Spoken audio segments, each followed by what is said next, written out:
deux questions majeures. Deux questions majeures liées à Kabod. Alléluia. À travers ce message, Dieu va nous introduire dans la mission. Nous avons parlé de Technon. Et nous avons dit qu'un Technon est un enfant mature. Un Technon est un enfant qui atteint l'âge de réaliser des choses. Lorsqu'on a un Technon, c'est qu'on a l'âge de se reproduire. On a l'âge de se marier. On a l'âge de faire des enfants. On a l'âge d'accomplir certaines choses avec Dieu. Et c'est lorsqu'on est Technon que nous rentrons dans l'éclat. Lorsqu'on est Technon, nous rentrons dans le Kabod. Le Kabod, c'est l'éclat. Lorsqu'on dit Kabod, c'est la gloire. Et on a défini le mot gloire.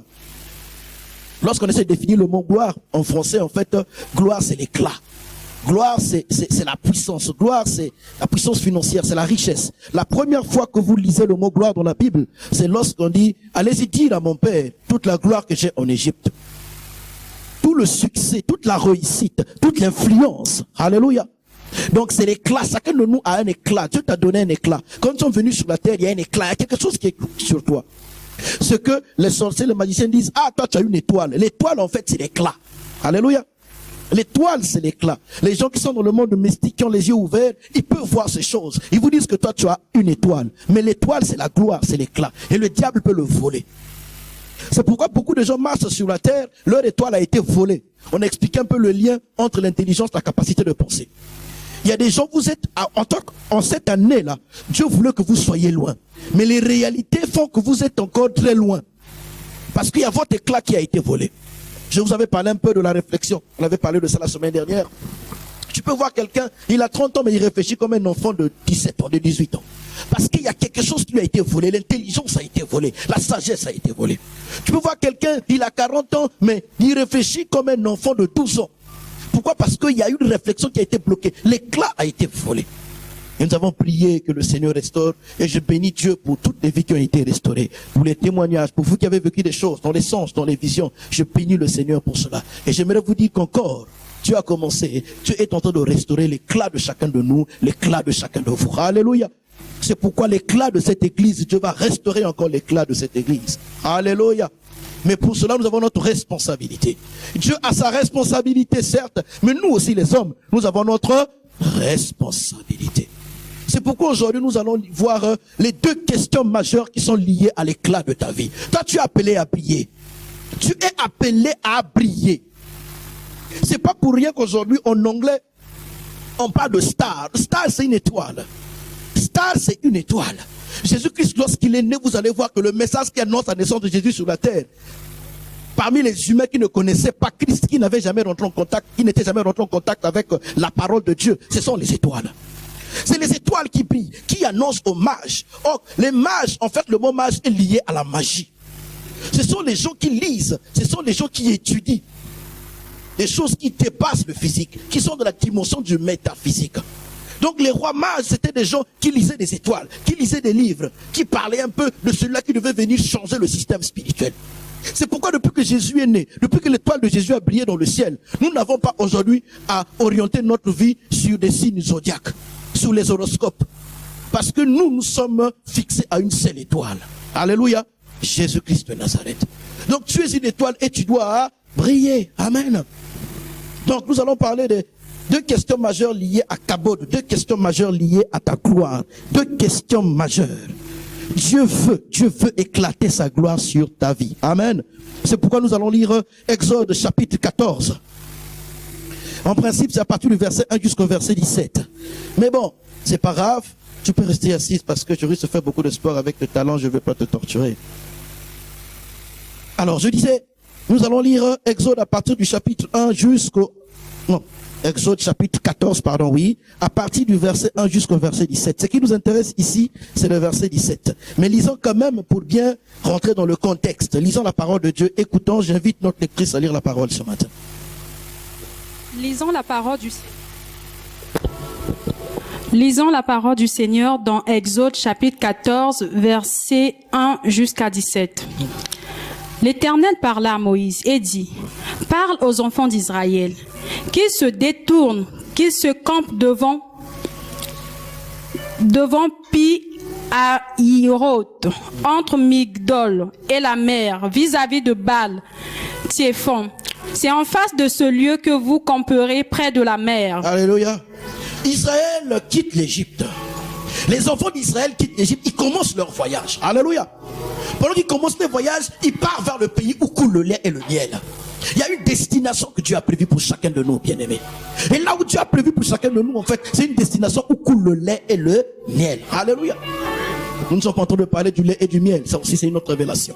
Donc, Dieu a une destination pour toi. En fait, le mot destination est lié à destinée. Chacun de nous a une destinée. Lorsqu'on parle de destinée, il y a un point de départ et il y a un point d'arrivée. Et il y a un chemin à parcourir pour qu'on arrive jusqu'à sa destinée. Alléluia. Il y a un chemin, il y a des choses que tu dois vivre pour que tu partes jusqu'à ta destinée. Mais non seulement il y a une chose, il y a des choses que Dieu a prévu que tu vives, il y a des choses que le diable aussi a prévu que tu vives. Maintenant, Dieu dans sa grandeur, il fait quoi? Il sait que tout ce que le diable a permis que tu vives, en fait, ne sont que des éléments qui étaient peut-être ta faiblesse hier. Mais Dieu est capable de prendre de tes faiblesses d'aujourd'hui, de faire de tes faiblesses d'aujourd'hui des points forts. Et Dieu va se servir de tes faiblesses d'aujourd'hui pour t'emmener dans ta destinée. L'apôtre Paul nous montre l'exemple. Il tuait les chrétiens, il persécutait l'église. Mais Dieu s'est servi de cela pour faire de l'apôtre Paul aujourd'hui quelqu'un qui a écrit plus que tous les autres disciples dans la Bible. C'est pourquoi ne vois pas tes faiblesses. Ne vois pas tes faiblesses. Hier tu étais peut-être dans la cigarette et dans l'alcool, mais j'aimerais te dire une chose. Oui, le diable voulait assombrir ta vie, mais une fois que l'éclairage de Dieu rentre dans ta tête, rentre dans ton esprit, saisit ton âme, Dieu va se servir de toi, de cette fumée, de cette expérience de la cigarette. Tu vas gagner beaucoup de fumeurs. De cette expérience de la cigarette, tu vas gagner beaucoup de gens qui sont dans la drogue. Et Dieu va se servir de tes faiblesses d'hier pour te rendre fort aujourd'hui et te rendre fort demain. Alléluia. C'est pourquoi ne laisse pas les gens te juger sur tes faiblesses. Dieu connaît ton cœur. Ne fuis pas l'église à cause de tes faiblesses. Dieu connaît ton cœur. Alléluia. Amen. Nous continuons notre lecture. Verset 3. Pharaon dira des enfants d'Israël: ils sont égarés dans le pays, le désert les enferme. J'endurcirai le cœur de Pharaon. Et bien. Dieu dit j'endurcirai le cœur de Pharaon. Oui, on continue. Et il les poursuivra. Mais Pharaon et toute son armée serviront à faire éclater ma gloire. Et les Égyptiens... On peut s'arrêter là. Il dit quoi? Pharaon et tous et quoi? Et toute son armée serviront à faire éclater ma gloire. La gloire de qui? La gloire de qui? Alléluia. Alors, la première question majeure, parce qu'il y a deux questions majeures. Nous allons traiter la première question, c'est la question pourquoi? Pourquoi Dieu veut éclater sa gloire sur ta vie? Pourquoi? Première question. Et nous allons voir certainement deux raisons. Deux raisons pour lesquelles le Seigneur veut éclater sa gloire sur ta vie. Alléluia. Dieu veut éclater sa gloire sur ta vie. On peut sauter tout ça, on peut sauter tout ça. On va directement au verset 17. Verset 17. Non, on commence à partir du verset 9. Verset 9, les Égyptiens les poursuivirent et tous les chevaux, les chars de Pharaon, ses cavaliers et son armée les atteignirent. L'Égypte était la première puissance au monde à l'époque. Il n'y avait aucune armée sur la terre qui pouvait dépasser l'Égypte du nombre de chars, du nombre de cavaliers. C'était la première puissance. Et quand Israël est arrivé, Dieu leur a dit, vous allez camper quelque part. Dieu va mettre pause dans leur voyage. Dieu a mis pause dans le voyage d'Israël. Dieu savait lui-même le Dieu qui leur a fait sortir de l'Égypte pour les emmener vers la terre promise. Il va dire que je vais mettre pause. Au lieu de continuer à marcher, reposez-vous, restez là. Dieu va mettre un temps de pause. Lorsque nous travaillons, il y a un moment où nous prenons une pause. Ça ne signifie pas qu'on arrête le travail, mais on se repose pour terminer la deuxième partie du travail. Dieu va mettre pause. Il y a des choses que tu es en train de vivre aujourd'hui parce que Dieu a mis une pause. Il y a des choses que tu es en train de voir aujourd'hui, tu te poses des questions. Dieu a mis une pause. Il y a des réalités que tu es en train de traverser qui n'étaient pas des réalités que tu vivais hier, mais Dieu a mis une pause. Amen. Pourquoi Dieu a mis une pause? Parce qu'il y a un plan pour faire éclater sa gloire. Il y a un plan pour faire éclater sa gloire sur ta vie et dans ta vie. Dieu va mettre une pause et Dieu va leur localiser quelque part. Dieu va créer une terre. Dieu va dire, voici l'adresse où vous allez vous reposer. Dieu va dire à Moïse, voici ce que tu vas dire aux enfants d'Israël. Vous allez camper quelque part. Vous allez camper entre Migdol et la mer. Les terres de Migdol et la mer, si en face de Baal-Zephon. Baal-Zephon, en fait, toute cette cartographie-là se trouve dans la région de Pi-Hahiroth. Dieu va localiser Gaza pour quelqu'un. Dieu va localiser Ouamédia pour quelqu'un. Dieu va localiser le Maroc pour quelqu'un. Dieu va localiser à la fois la terre et Dieu va localiser aussi le temps et les événements. Dieu va localiser l'espace et Dieu va localiser aussi le temps. Pourquoi à cet âge? Pourquoi depuis que tu as fait cette formation? Pourquoi depuis que tu as rencontré cette fille? Pourquoi depuis que tu as rencontré cet homme? Oh, ta vie a commencé à changer. Pourquoi depuis que tu es rentré dans cette relation? Pourquoi depuis que tu t'es engagé dans cet engagement, tu as comme l'impression que ta vie est en train de changer? Toi qui avais un style de vie, tu avais un mode de vie, mais depuis que quelqu'un est rentré dans ta vie, certaines personnes sont rentrées dans ta vie, certaines circonstances sont rentrées dans ta vie, tu as comme l'impression que ma vie ne va pas bien. Je suis venu te dire que Dieu est en train de se saisir de cet événement pour mettre une pause. Et Dieu est en train de te localiser dans l'espace où tu te trouves et dans la situation où tu te trouves. Oh my God, c'est pourquoi tu dois comprendre. Tu dois comprendre le pourquoi de la gloire de Dieu. Alors, Dieu va localiser. Il va leur donner une adresse. Il va leur donner une terre. Il va donner certaines personnes autour d'eux. Il va donner Moïse et le peuple. Il va dire, reposez-vous là. Dieu va prendre les choses en main. Dieu va prendre les choses en main. Vous savez, il y a des choses quand on nous arrive, tu as comme l'impression que, pourquoi ça m'arrive? Tu as comme l'impression que tu n'es que la seule personne au monde à qui ces choses arrivent.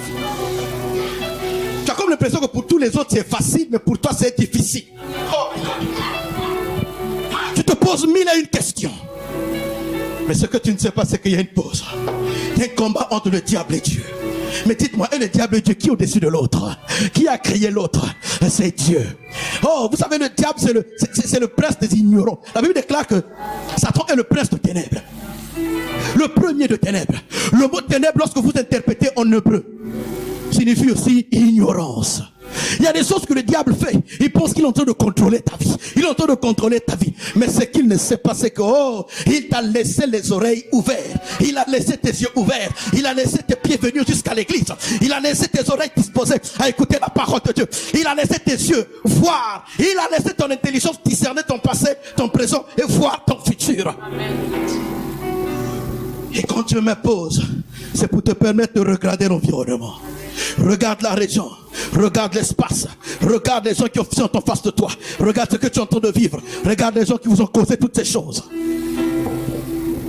Le pourquoi que Dieu veut révéler sa gloire sur ta vie. Le pourquoi que le Seigneur veut révéler sa gloire sur ta vie. On va aller continuer notre lecture. Verset 10. Pharaon approchait. Les enfants d'Israël levèrent les yeux, et voici les Égyptiens étaient en marche derrière eux. Alléluia. Et les enfants d'Israël eurent une grande frayeur et crièrent à l'Éternel. Ils dirent à Moïse, n'y avait-il pas des sépulcres en Égypte sans qu'il fût besoin de nous mener mourir en désert? Les enfants d'Israël, lorsqu'ils sont arrivés au point où Dieu avait marqué la pause, pendant qu'ils étaient en train d'attendre, la Bible déclare que Pharaon a dit, c'est que Dieu avait déjà dit à Moïse. Que Pharaon va se dire que vous êtes bloqué, vous ne pouvez plus avancer, il va ramener son armée, mais moi je vais éclater ma gloire.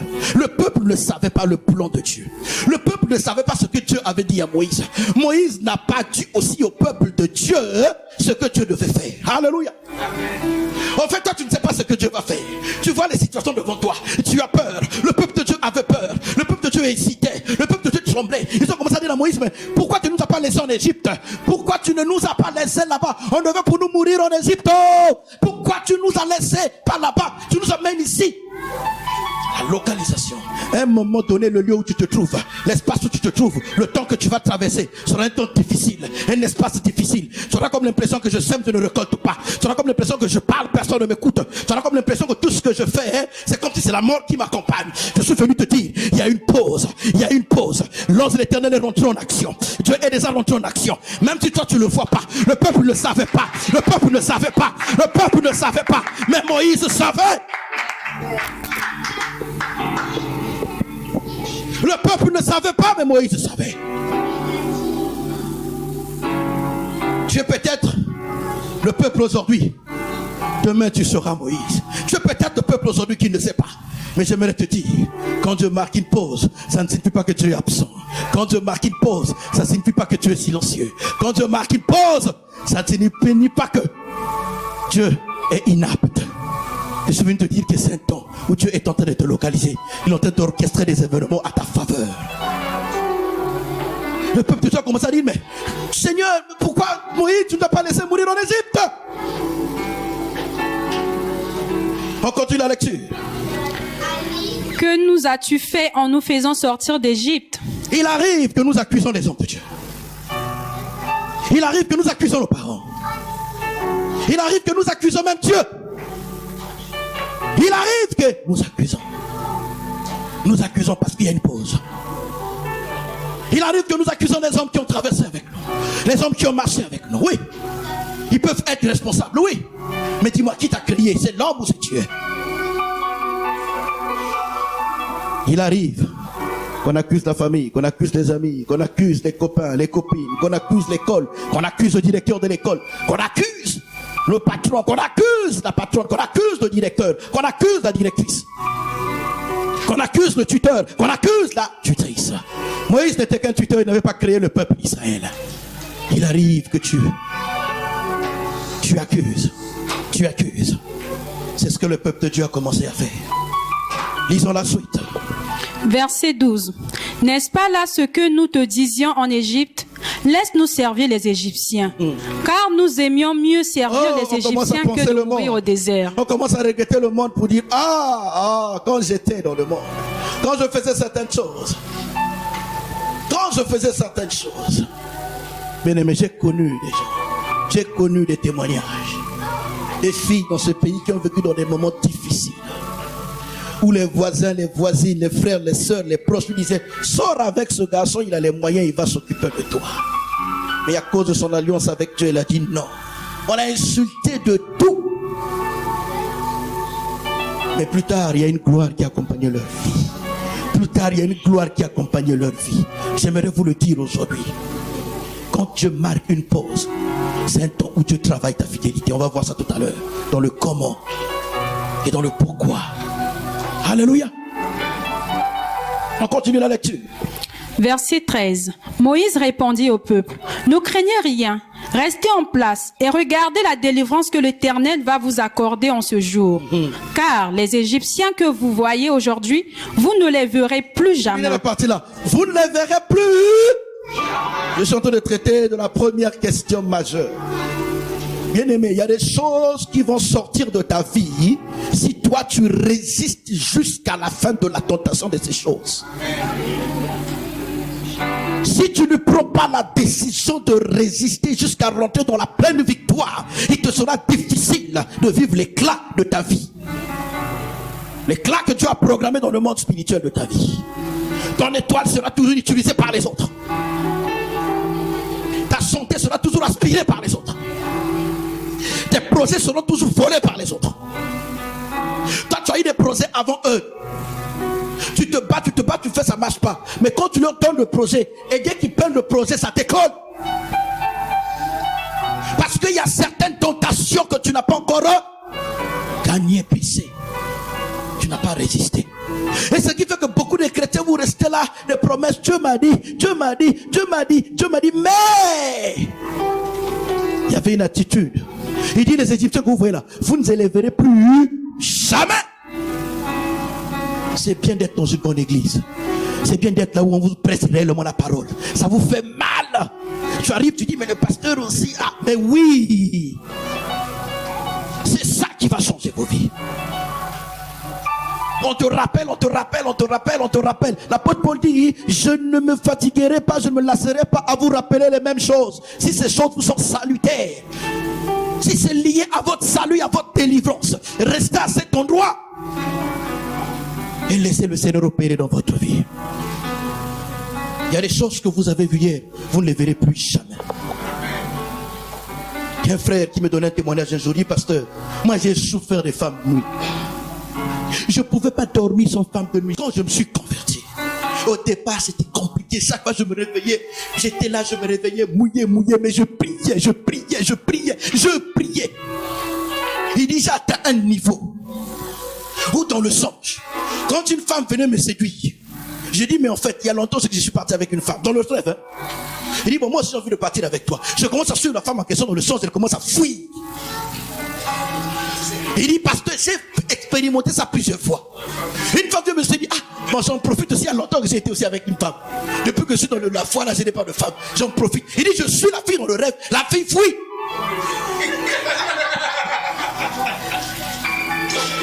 En fait, on a rigolé un peu, mais après il dit, pasteur, j'ai compris. J'ai compris qu'en fait, dans le son là, Dieu veut me dire, je dois faire attention parce qu'on dirait que moi-même aussi j'ai envie de tomber. Mais Dieu révèle quand même la force qui est en moi. L'éclat. Quand l'éclat arrive, tu vois qu'on battait dans les rêves là, on te battait, tu vas atteindre un niveau quand tu grandis dans l'esprit. Le premier sens que tu vas faire, c'est quelqu'un qui te cache. Quelqu'un qui te cache, quelqu'un qui te cache, quelqu'un qui te protège, quelqu'un qui te cache. Ça, c'est un ange. Tu es encore en train de grandir. C'est comme un tuteur. Une fois que tu as grandi là, le rêve qui va venir là, tous les gars qui vont venir, tu vas bien les bastonner dans le songe. Qui a vécu ça? Oh, c'est la croissance, que le Seigneur te bénisse. Acclame le Seigneur de ce qu'il fait dans ta vie. Quand l'éclat est volé là, c'est toi qu'on bat, c'est toi. Continue à prier et marche sur la parole. Tu vas atteindre un niveau où dans tes rêves, elle dit, tu deviens super héros. Tu ne comprends pas, les gens viennent comme ça, tu commences à t'envoler, tu sautes les murs. Tu dis, mais ce n'est pas la sorcellerie, c'est la dimension de l'esprit, c'est le langage de l'esprit. Les sorciers, ils fonctionnent avec des pouvoirs mystiques, des pouvoirs sataniques. Oh, nous fonctionnons avec la puissance du ciel. Ils ont pris des choses du ciel, ils ont imité, ils ont fait les photocopies. Mais je suis venu te dire que ce que toi tu vis, c'est l'original. Alléluia. Donc, s'il y a des choses que tu ne veux plus jamais voir dans ta vie, il y a une attitude à adopter pour traverser le désert, pour traverser la mer Rouge. S'il y a encore des choses qui te suivent aujourd'hui, parce que tu n'arrives pas à résister. C'est pourquoi c'est important, comme je disais tout à l'heure, d'être dans une bonne église, avoir un bon tuteur, d'être dans une église de maison, dans une famille de prière, dans ton quartier. Prie ensemble avec les autres. Entretiens la foi avec les autres, tu vas voir. Les forces qui te manquent hier, tu vas les avoir aujourd'hui. Les forces qui te manquent aujourd'hui, tu vas les avoir demain. Ne sois pas le chrétien de dimanche. Et une famille où vous entretenez. Pour toi, tu penses que c'est une passe-temps. Ce n'est pas un passe-temps. Il y a quelque chose de spirituel que tu es en train de faire. Lorsque nous sémons de l'arachide, lorsque nous sémons une semence à terre, nous semons le maïs à terre. Il est difficile de voir ce qui se passe sous la terre là. Mais il y a quelque chose qui se passe. Il sera difficile de voir ce qui se passe dans ta vie spirituelle. Mais il y a quelque chose qui se passe parce que tu es dans l'environnement qu'il faut et tu as la connexion qu'il faut. Moïse était le bon tuteur. Qui est ton tuteur? Nous avons tous Dieu. Mais qui est ton tuteur? Les pères dans la foi, les mentors, les maîtres en Christ, les responsables des départements. Ce sont des tuteurs. Toi, tu n'as pas d'église, de famille, de maison dans le quartier. Comment tu vas rentrer dans ton éclat? Comment tu vas exploser sa gloire dans ta vie? On voit que l'église du dimanche, frère, l'église c'est toi et moi lorsqu'on se retrouve n'importe où, même dans le désert, ça devient une église. D'une manière simple, on définit l'église comme un rassemblement de personnes qui parlent de Jésus, c'est tout. Vous êtes 2 ou 3 rassemblés là, c'est l'église. Alléluia. Les noms, toutes ces choses là, les ministères là, sont venus juste pour répondre aux besoins juridiques. Selon la loi veut que nous ayons un nom pour qu'on puisse nous identifier comme une personnalité morale. Oui. Mais Dieu n'a pas besoin de nom, n'a pas besoin de la maison du salut, la maison de la foi, la maison de la lumière. Dieu n'a pas besoin de ça. Dieu a besoin de toi, a besoin de moi, qu'on se retrouve et qu'on grandisse dans le Seigneur afin que l'éclat, la gloire se manifeste sur la terre. Alléluia. On continue la lecture. Verset 14. L'Éternel combattra pour vous et vous garderez le silence. Alléluia. L'Éternel dit à Moïse, pourquoi ces cris? Parle aux enfants d'Israël. Et il y a toujours un tuteur, il y a toujours un tuteur. Pourquoi Dieu veut exploser ta gloire, sa gloire? Je vais t'apprendre la soumission. Je vais t'apprendre que la masse chrétienne, on ne marche jamais seul. Moi, je prie à la maison. Moi, je prie à la maison. Moi, je prie chez moi. Tu ne pourras jamais vivre certains miracles si tu continues à prier seul à la maison. C'est Dieu qui a institué les églises locales. Il y a même des gens qui disent que Jésus n'avait pas de père spirituel. Je suis venu te dire que Jésus avait un tuteur. Oui, tu n'as peut-être pas de père spirituel, pas de souci. Tu ne crois pas au mystère. Oui, père spirituel, père dans la foi, c'est pas grave. Mais tu dois avoir un tuteur. Jésus avait un tuteur. Un tuteur, c'est celui qui te présente. Un tuteur, c'est celui qui ouvre la porte pour toi. Un tuteur, c'est celui qui fait que, voilà, certains éléments qui te changent, il amène des repères. Si tu crois pas au père spirituel, c'est pas grave. Mais un tuteur, c'est important. Vous connaissez qui était le tuteur de Jésus? Jean-Baptiste, merci beaucoup. Vous êtes lecteur de la Bible. C'est Jean-Baptiste qui a fait que le ciel parle pour Jésus. Si Jean-Baptiste n'avait pas baptisé Jésus, le ciel n'allait pas souffrir. Vous savez ça? Il y a des choses, Dieu veut juste que tu puisses marcher dans la soumission. Oh, on est dans la mission. Dieu veut que tu puisses marcher dans la soumission pour que le ciel s'ouvre. Mais pour que tu marches dans la soumission, tu dois te soumettre à l'autorité de Dieu. Mais Dieu, il est invisible, tu ne le vois pas. Dieu va permettre qu'il y ait un tuteur. Et quand tu vas passer par le baptême, tu vas passer par le remplissage. Oh bien-aimé, le ciel va s'ouvrir. Et c'est ainsi que l'éclat du ciel va tomber sur toi. Et la gloire de Dieu va s'exprimer dans ta vie. Moïse était le tuteur. Et le peuple boudait. On lit la suite. Verset 16. Toi, lève ta verge, étends ta main sur la mer et fends-la. Dieu va dire au tuteur Moïse, lève le bâton que tu as. Étends ton bâton sur la mer. On continue. Et les enfants d'Israël entreront au milieu de la mer à sec. Verset 17. Et moi, je vais endurcir le cœur des Égyptiens pour qu'ils y entrent après eux. Et Pharaon et toute son armée, ses chars et ses cavaliers feront éclater ma gloire. Alléluia. Bien-aimé, ce qui te combattait hier, ce qui te combat aujourd'hui, c'est les éléments avec lesquels le Seigneur va se servir pour que la gloire de Dieu se manifeste dans ta vie. Tes faiblesses d'aujourd'hui. Oh, les maîtres, c'est-à-dire que la Bible déclare, j'avais dit ça le dimanche dernier, chacun de nous est esclave de ce qui a triomphé en lui. Les Égyptiens avaient triomphé sur Israël. La cigarette a triomphé sur certaines personnes. La mort a triomphé sur certaines personnes. La colère a triomphé. Le mensonge a triomphé. Les faiblesses charnelles ont triomphé. Ces personnes sont esclaves de ces choses. Mais une fois que ces personnes acceptent de s'engager dans le voyage avec Dieu, de s'engager dans le voyage avec Dieu, Dieu va se servir de ces choses pour éclater sa gloire dans ta vie. C'est pourquoi lève-toi pour que Dieu éclate sa gloire sur ta vie. Commence juste la marche. Commence à avancer. Commence à marcher. Ne cherche pas à savoir comment. Quand marche. Dieu est le maître des temps et des circonstances. Il va orchestrer les événements pour que sa gloire se manifeste dans ta vie. Au nom de Jésus. Et donc au verset 17 il dit, je veux faire quoi? Éclater ma gloire. Je veux éclater ma gloire. Donc, pourquoi est-ce que Dieu veut éclater sa gloire? Première question majeure. Dieu veut éclater sa gloire. Bien aimé, la réponse que j'aimerais te donner, la première raison c'est quoi? La première raison c'est que Dieu veut éclater sa gloire pour parler au monde qu'il est le Dieu tout-puissant et que toi tu as été créé à son image. Alléluia. Et tu ne peux pas ressembler à Dieu si tu n'as pas l'éclat que Dieu va te donner. Si toi tu as été fait à l'image de Dieu, Dieu va créer un miroir. Chaque événement en fait est un miroir qui se pose sur ton chemin. Et ce miroir là va faire de telle sorte que toutes les tâches qui ne sont pas de Dieu, quand tu vas te mirer, Dieu va créer des événements pour enlever ces tâches afin que l'image qu'il a prévue pour toi dans le ciel, sa gloire qu'il a prévue pour toi dans le ciel, soit aussi manifestée sur la terre. La Bible déclare que la parole s'est faite chair. La Bible déclare que Jésus était dans l'éternité. Hébreux chapitre 10 verset 5. Mais il est sorti de l'éternité, il est venu sur la terre. C'était pour éclater la gloire du ciel sur la terre. La Bible déclare que ta volonté soit faite sur la terre comme elle est au ciel. Oh, que ton règne vienne. Bien-aimé, je veux que le règne de Dieu devienne une référence dans ta vie. C'est pourquoi comprends que un temps où Dieu met une pause dans ta vie, c'est un temps où Dieu met les miroirs autour de toi. Et quand tu te mires, à qui tu veux ressembler? Quand tu te mires, à qui tu veux ressembler? Ressemble à ton Créateur, parce qu'il est ta source et toi tu es sa ressource. Et Dieu veut t'utiliser sur la terre. Dieu veut annoncer au monde, Dieu va annoncer à la cigarette, Dieu va annoncer aux fumeurs, Dieu va annoncer à ceux qui fréquentent les fétichismes, les féticheurs, le marabout. Dieu veut leur annoncer à travers toi qui as fréquenté ces milieux que ce Dieu a créé toutes choses. Et Dieu, il est le tout-puissant qui change les vies. Alléluia. Alléluia.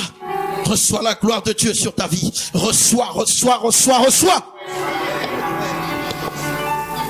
Dieu, à travers cela, il veut se révéler au monde. Dieu voulait se révéler au monde. Mais il choisit un instrument par lequel? L'instrument, c'est qui? C'est Israël. C'est Israël, il voulait se révéler en Égypte. Bien-aimé, c'est pourquoi ne laissez pas la souffrance, ne laissez pas les événements actuels, ne laissez pas les manquements vous détruire. Ne laissez pas les ennemis, ne laissez pas les adversaires de notre vie, de vos vies, de vos familles changer vos cœurs. C'est pas parce que les gens parlent mal de toi que tu vas te mettre en colère. Les gens ont voulu te faire du mal, tu veux te venger toi seul. Vas-y, c'est pas grave si tu veux te venger toi seul. Mais la Bible déclare, à moi la vengeance, à moi la rétribution. Il va te faire du mal, alors Dieu va se servir de ce malheur, de cette douleur pour se révéler dans ta vie, afin que ceux qui voulaient te faire du mal sachent que tu as rencontré le Dieu véritable. Et ils vont chercher ton Dieu aussi. Comment veux-tu voir la gloire de Dieu s'il n'y a pas la souffrance? Comment veux-tu voir la gloire de Dieu s'il n'y a pas l'opposition? Comment veux-tu voir la gloire de Dieu s'il y a des choses que tu ne comprends pas? Comment veux-tu voir la gloire de Dieu si toi tu n'es pas limité et que le Dieu illimité ne se manifeste pas à travers des choses qui te limitent? La mer Rouge avait limité le voyage. La mer Rouge avait limité le voyage. Tu as peut-être un projet de voyage que Dieu t'avait dit. Dieu leur avait dit quitter l'Égypte, je vous amène. Mais il y a eu l'opposition.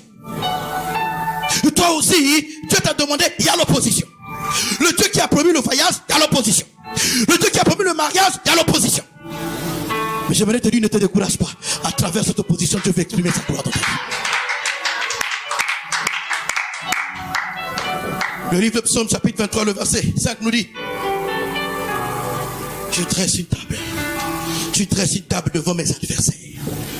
Comment Dieu va dresser une table devant tes adversaires? Bien aimé, la table sert à quoi?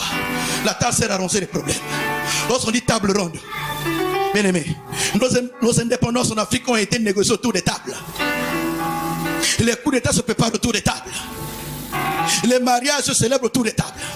Les noces se célèbrent autour des tables. On passe midi autour des tables. Jésus a donné son corps et son sang autour de la table. Alléluia.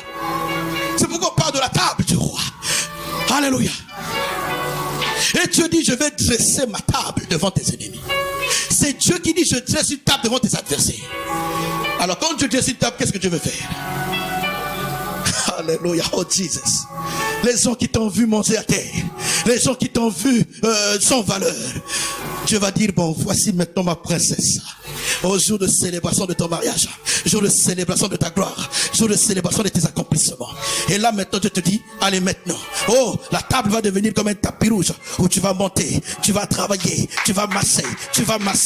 Alors les mêmes qui ont vu ta souffrance vont dire, mais il a fait quelle magie, il a fait quelle sorcellerie? Non, ce n'est pas la magie, ce n'est pas la sorcellerie, c'est le Dieu véritable que j'ai croisé, qui a dressé une table devant moi. Et là vous voyez que mon Dieu, lorsqu'il dresse une table, c'est pas seulement pour manger, mais aussi pour faire du mannequinat, pour faire du défilé de mode, pour vous montrer que là, je m'habillais comme une païenne hier, mais aujourd'hui, je m'habille comme une princesse de l'Éternel. Oh, la manière de marcher va changer, la manière de parler va changer, la manière de voir va changer. Amen. Cette souffrance est la clé par laquelle Dieu veut se révéler au monde. Il veut se révéler à ton entourage, il veut se révéler à ta famille. Ne maudis pas, mets-toi à genoux et prie. Alléluia. Ça, c'était la première raison. La deuxième raison pour laquelle Dieu, il veut exprimer sa gloire sur ta vie, ou il choisit de passer par la souffrance pour exprimer ta gloire. Exode chapitre 14, du verset 13 au verset 14. Il déclare, Moïse répondit au peuple, ne craignez rien, restez en place et regardez la délivrance que l'Éternel va vous accorder en ce jour. Car les Égyptiens que vous voyez aujourd'hui, vous ne les verrez plus jamais. La deuxième raison, bien-aimé, Jean chapitre 11, le verset 40. Jésus dit à la sœur de Lazare, il dit, toi, n'étais-je pas dit que si tu crois, tu verras la gloire de Dieu? Lazare n'était pas encore ressuscité. Lazare était encore mort dans le tombeau. Mais Dieu est en train de dire à la sœur de Lazare, n'étais-je pas dit que si tu crois, tu verras tu verras le cabot de Dieu si tu crois. La deuxième raison par laquelle Dieu veut exprimer sa gloire, c'est pour que ta foi, la foi qui est en toi, puisse résister. Que tu aies une foi ferme, que tu continues à croire en Dieu quels que soient les événements. C'est pourquoi il te donne d'abord la parole. parole avant d'accomplir. D'abord la parole avant de réaliser. C'est pourquoi la Bible déclare, au commencement était d'abord la parole. La parole était Dieu. La parole était avec Dieu. C'est pourquoi je suis venu te dire, la parole qui a été donnée est Dieu. La parole était avec Dieu. Il te donne cette parole parce qu'il est en train de préparer une porte de sortie, bien aimé. Oh, Dieu pour parler, il a parlé. Dieu pour crier, il a parlé. Dieu pour parler, il a soufflé. Et ce jour-là aussi devant la mer Rouge, vous savez ce que Dieu a fait. La Bible déclare que quand Moïse a levé le bâton, Dieu a soufflé toute la nuit jusqu'à ce que la mer s'est séparée. Dieu est en train de souffler sur ta mer Rouge. Il est en train de souffler. Tu ne le vois peut-être pas, mais la parole qu'il t'a donnée, en fait, il t'a donné la parole, mais il exerce à travers le souffle de Dieu. Laisse que ton âme grandisse. Deviens une âme vivante en Dieu. Vivifie la vie de Dieu qui est en toi. Monte avec le Seigneur. Tu verras la gloire de Dieu. Alléluia. Ça, c'était la première question. Pourquoi Dieu veut? Pourquoi Dieu veut se révéler au monde? Dieu veut se révéler à ton environnement. Deuxième raison, Dieu veut nourrir ta foi. Dieu veut nourrir ta foi. C'est pourquoi il te rappelle sa parole avant d'exprimer sa gloire. Alléluia. C'était la première question majeure. Nous allons garder la deuxième question majeure le dimanche prochain. Nous allons voir le comment. Comment Dieu fait exploiter sa gloire, exprimer sa gloire. Comment Dieu fait éclater sa gloire. Et dans le comment, tu vas voir les moyens par lesquels Dieu passe. Et nous allons conclure avec la mission. La conclusion. Pourquoi Dieu te donne les deux questions majeures? Pour que tu comprennes que la clé, c'est être sous sa mission. Soumis à l'autorité de Dieu. Alléluia. Et tu vas découvrir quelle est ta mission. Tu vas découvrir quelle est ta mission. Pourquoi tu vis sur la terre? Pourquoi tu es venu au Maroc? Pourquoi tu es né sur la terre? Pourquoi tu vis? Pourquoi tu vis? Où est-ce que tu vas? Quand tu partiras, qu'est-ce que tu monteras à Dieu de ce que tu as fait? Ce que tu monteras à Dieu, y aura-t-il de l'éclat? Y aura-t-il de la vie ou y aura de la mort? Certains vont dire à Dieu, Père, sur la terre, je suis sorti avec 10 femmes, 15 hommes, 60 hommes. Oui, mais est-ce que ça c'est de l'éclat? Est-ce que ça c'est de l'éclat? L'éclat de Dieu construit. L'éclat de Dieu sauve. L'éclat de Dieu apporte la paix. Il y a des paroles que tu vas dire. Tu n'as pas d'argent. Quelqu'un perd dans le besoin. Une simple parole de toi. La personne reste en paix. Pourtant, il voulait de l'argent. Tu ne lui as pas donné de l'argent. Parce qu'il y a l'éclat en toi. Les disciples étaient en train de marcher. Il y avait un homme qui demandait l'argent. Qui demandait le monde devant le temple. La Bible déclare quoi? Tu demandes de l'argent, on n'a pas de la monnaie. Mais tout ce que nous avons, nous te le donnons. Au nom de Jésus, lève-toi et marche. Est-ce que tu sais qu'il y a des vies aujourd'hui qui ne peuvent plus marcher?